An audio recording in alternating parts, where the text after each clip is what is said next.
Hello, I'm Jashikins, and welcome to another episode of Jash Reads. This time we're continuing Chapter 3 of Mockingjay by Susan Collins.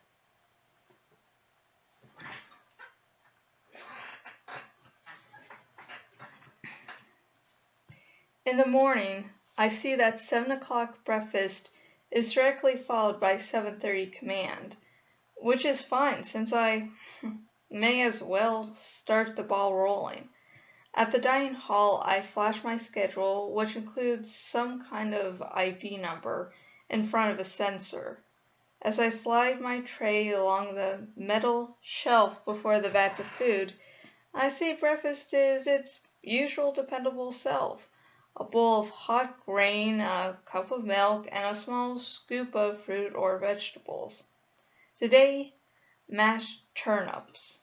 All of it comes from 13's underground farms. I sit at the table assigned to the Everdeens and the Hawthorns and some other refugees and shovel my food down, wishing for seconds, but there are never seconds here. They have nutrition down to a science. You leave with enough calories to take you to the next meal.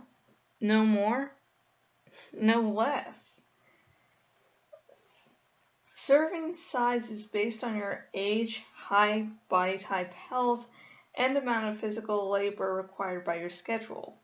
The people from 12 are already getting slightly larger portions than the natives of 13 in an effort to bring us up to weight. I guess bunny soldiers tire too quickly. It's working though. In just a month, we're starting to look healthier, particularly the kids. Gale sets his tray beside me, and I try not to stare at his turnips too pathetically because I really want more, and he's already too quick to slip me his food, even though I turn my attention to neatly folding my napkin. A spoonful of turnips slops into my bowl.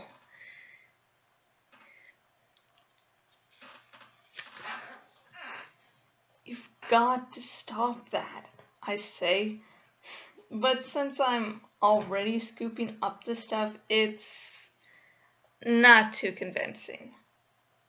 Really, it's probably illegal or something. They have very strict rules about food. For instance, if you don't finish something and want to save it for later, you can't take it from the dining hall. Apparently, in the early days, there was some incident of food hoarding. For a couple of people like Gale and me, who've been in charge of our family's food supply for years, it doesn't sit well.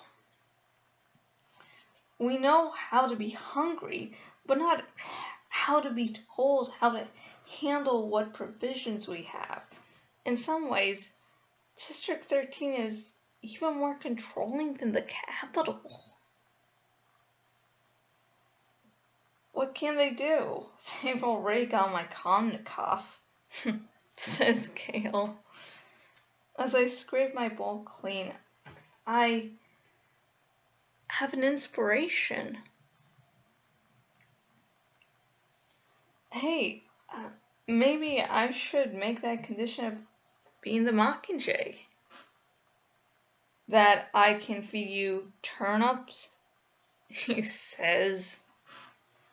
No, that we can hunt. That gets his attention. We'd have to give everything to the kitchen, but still, we could. I didn't have to finish because, who knows?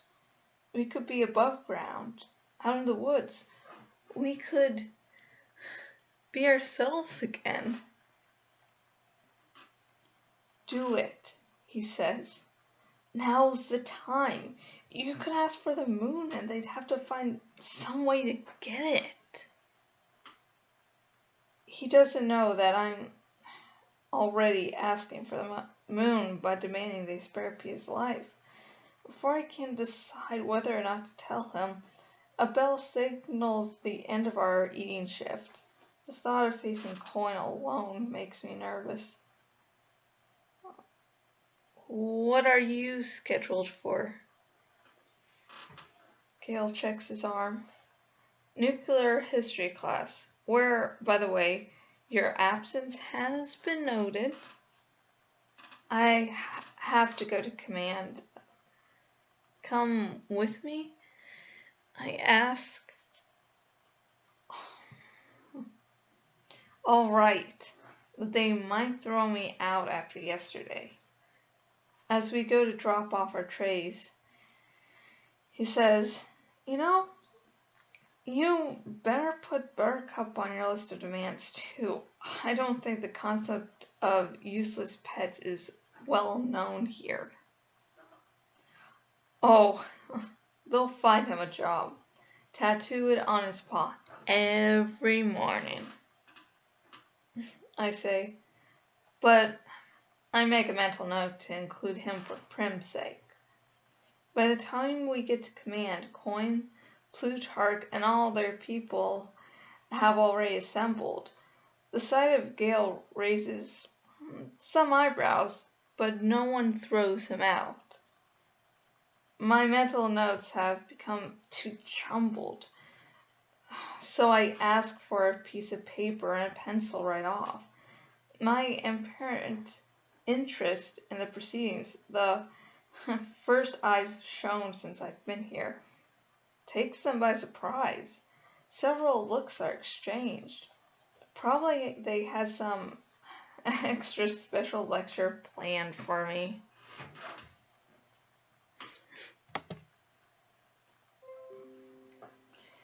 But instead, Coin personally hands me the supplies, and everyone waits in silence while I sit at the table and scroll out my list. Buttercup, hunting, Peta's immunity, announced in public.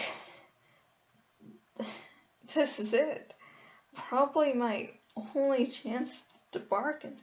Think, what else do you want? I feel him standing on my shoulder.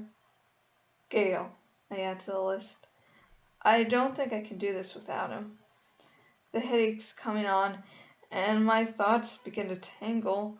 I shut my eyes and start to recite slowly. My name is Katniss Everdeen. I am 17 years old.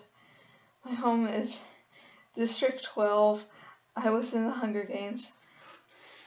I escaped. The Capitol hates me. Peta was taken prisoner. He is alive. He is a traitor, but he is alive. I have to keep him alive. The list, it still seems too small. I should try to think bigger, beyond our current situation, where I am of the utmost importance, the future where I may be worth nothing. Should I be asking for more? For my family? For the remainder of my people? My skin itches with the ashes of the dead. I feel the sickening impact of the skull against my shoe. The scent of blood and roses stings my nose. The pencil moves across the page on its own. I open my eyes and see the wobbly letters. I kill Snow. If he's captured, I want the privilege. Plutarch gives a discreet cough. About done there? I glance up and notice the clock. I've been sitting here for 20 minutes. Finnick isn't the only one with attention problems. Yeah, I say. My voice sounds hoarse, so I clear my throat. Yeah, so this is the deal. I'll be your Mockingjay.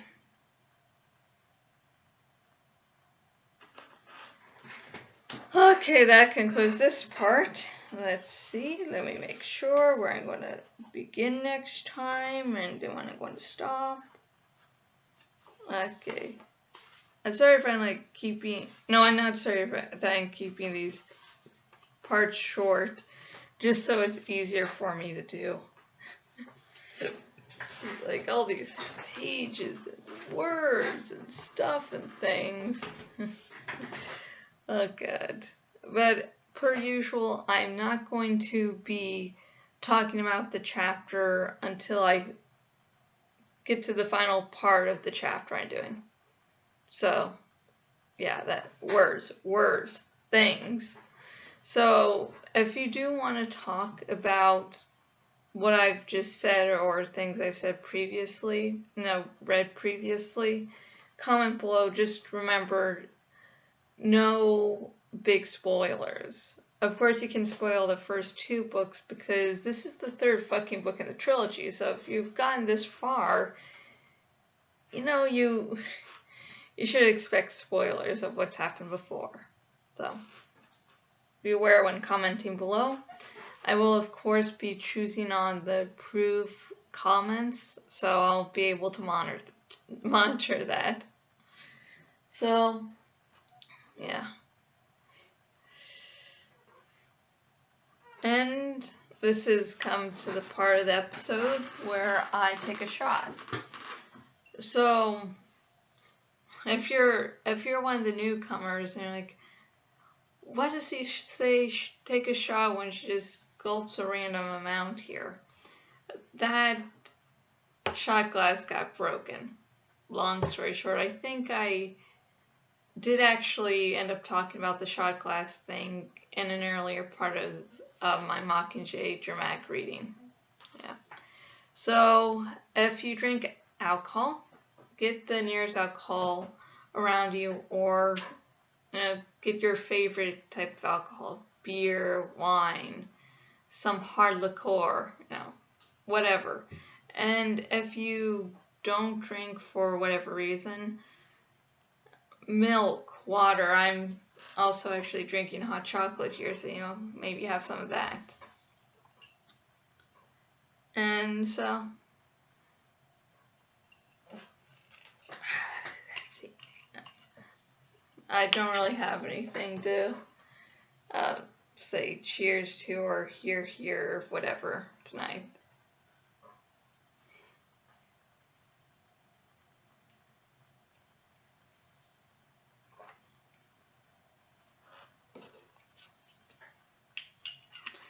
And if you are interested in reading Mockingjay yourself, because remember, I'm reading words off a page, but I'm choosing inflection, tone of voice. I'm not a great actor, but at least I'm making these choices.